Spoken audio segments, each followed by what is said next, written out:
Once upon a time, between Mount Merbabu and Mount Telmayo, there was a village called Ngasem. In that village lived a husband and wife named Ki Hajar and Nyai Selakanta. Both of them are known as kind, courteous, and helpful people, so they are highly respected by the people in their village. Unfortunately, they don't have children yet. Even so, the husband and wife always live in harmony and peace. One day, when Nislakanta was sitting alone in front of her house, Kiajar came and sat beside her. Nyai, why do you look so sad? What's wrong, Nyai? Kakang, Nyai, what are you thinking about? I don't think about anything.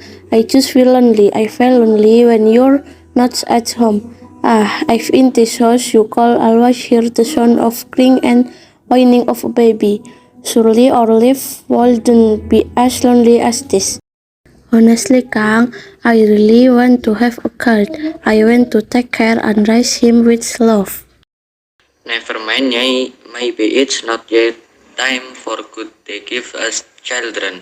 The important I have to try and keep on praying to him. Yes, Kang. Alright, Nyai.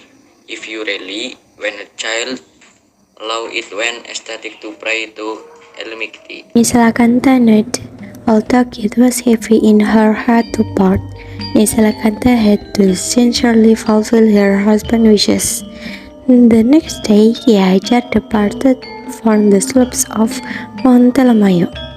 As days turned to weeks, weeks turned to months, Nisalakanta had been waiting for months, but her husband had not returned from his hermitage. Nisalakanta heart began to be filled with anxiety. Perhaps something had happened to her husband, until one day he felt nauseous and vomited.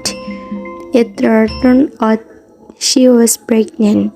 Day after day, her belly got bigger until then the time came. She gave birth.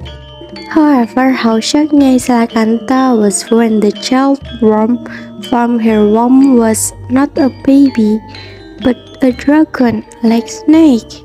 Miraculously, despite his small dragon form, the baby could talk like a human.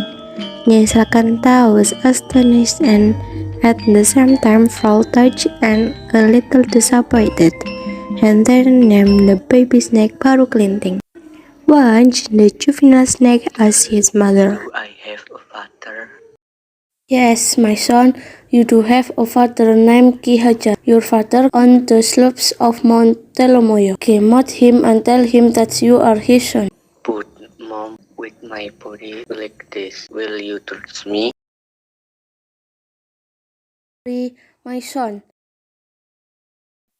said Nyai Salakanta, then left Baru Kelinting. A moment later, he returned to his son with a spear point.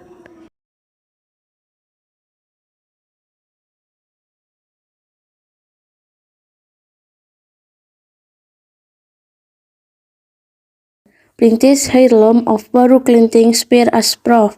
The heirloom belongs to your father. Nyai Salakanta then handed over the heirloom of Baru Kelinting's magic spear to his son. After receiving the heirloom from his mother, Baru Kelinting asked for his blessing and headed for the slopes of Mount Telomoyo to meet his father. Arriving on the slopes of Mount Telomoyo, he entered a cave and found a man sitting in meditation. The arrival of Baru Kelinting seemed to have disturbed the hermit's peace.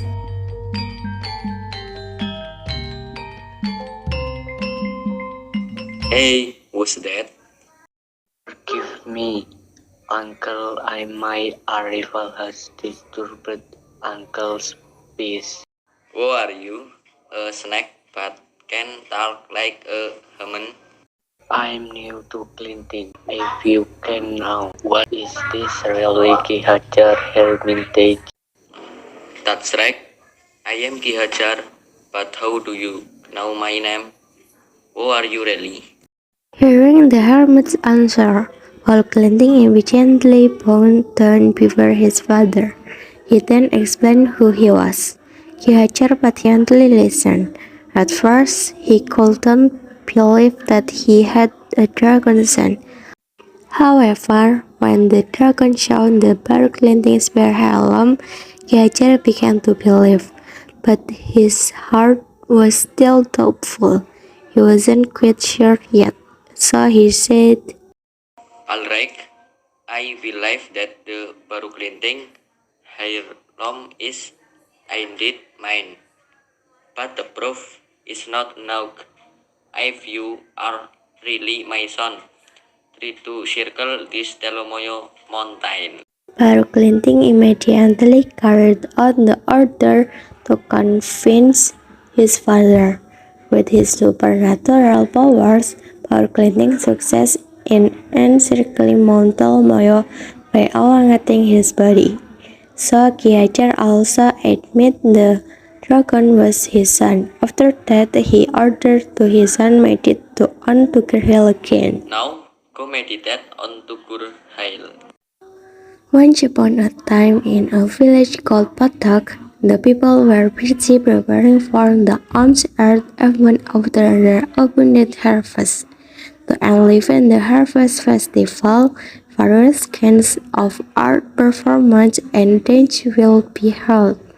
Various types of delicious dishes will be served for the invited guests.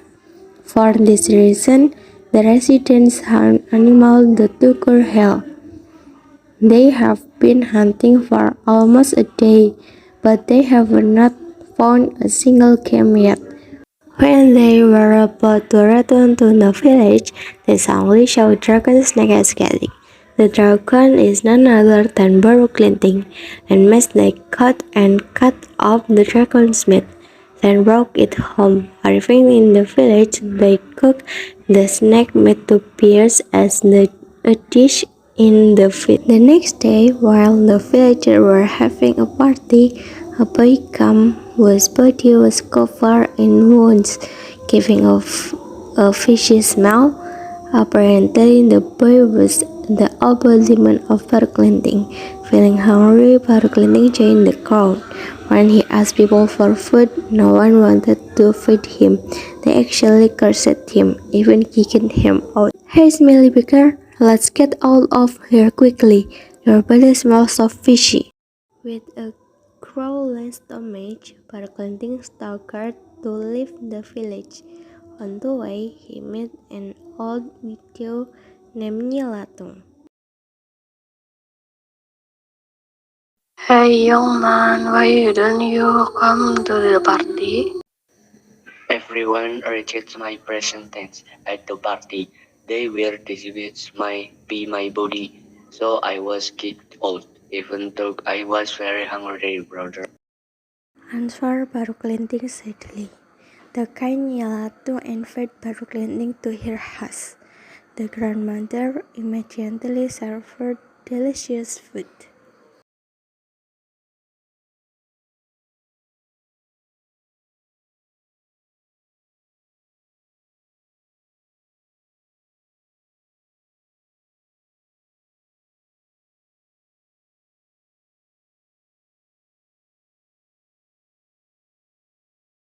Thank you, Grandma. It turns out that there are still here the residents in this village. Yes, my granddaughter Jusuk now all the people here are Argon and Argon. They also don't invite grandma to the party because they don't like it. Then there on all the grandmother in the middle of the party. If that's the case, they should be taught a lesson, Grandma. Okay, Grandma. When Grandma hears a rumbling noise, prepare the wooden mortar rake away. After giving a message to Nyalatung, Baru Kelinting returned to the party carrying a stick. Arriving in the middle of the party ground, he stuck the stick into the ground. Then, half screamed, he said, Hey, all of you, if you feel great, pull out the stick that I'm sticking out. Feeling belittled, the locals want to take it out that stick. The first small children were told to pull it out, but they did not know one over made it. Then it's the woman's turn. All of them also failed. Then and men were considered strong in faith. They advanced one by one, but none of them were able to pull out the stick. You also, you can't just pull out a stick, your Romans are weak. Said Baru Glinting. Then he hastily pulled out the stick that he had stuck in the ground. As soon as the stick was removed, there was a roar that shook the entire village. Not long after, water gushed out from the hole where the stick had been stuck. The longer the burst of water gets bigger so that there is a big flood. The villagers were having a party run frantically to save themselves. However, their efforts were too late because the flood had drowned them. In a blink of an eye, the village turned into a swamp or lake, which is now as Rawa. Meanwhile, after pulling out the stick, Baru Kelinting immediately ran to Nyalatung house who was waiting on the bottle.